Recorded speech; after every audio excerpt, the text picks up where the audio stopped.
সুপ্রিয় শিক্ষার্থীরা, unity education BD চ্যানেলটিতে তোমাদের স্বাগতম। আজ আমরা অষ্টম শ্রেণীর পৃষ্ঠা নং 34 এর এই ছকটি পূরণ করব।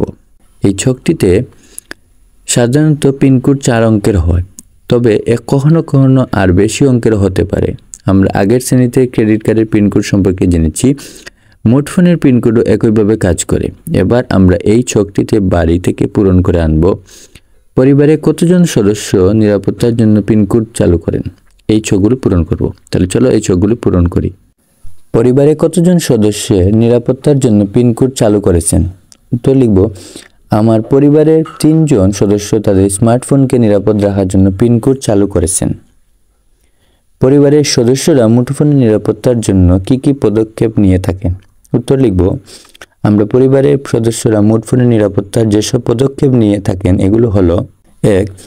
ডিজিটাল শক্তিশালী পিনকোড ব্যবহার করে থাকেন। 2. লক হিসাবে ফিঙ্গারপ্রিন্ট অথবা ফেস লক ব্যবহার করে থাকেন।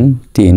ফোনের অন্যান্য গুরুত্বপূর্ণ অ্যাপসগুলো নিরাপদ রাখার জন্য পিনকোড ব্যবহার করে থাকেন। 4. বিভিন্ন মাধ্যম থেকে আসা সন্দেহজনক লিঙ্ক এবং মেসেজগুলো এড়িয়ে চলেন। এই ছিল তোমাদের 34 নং পৃষ্ঠার ছকগুলোর সমাধান।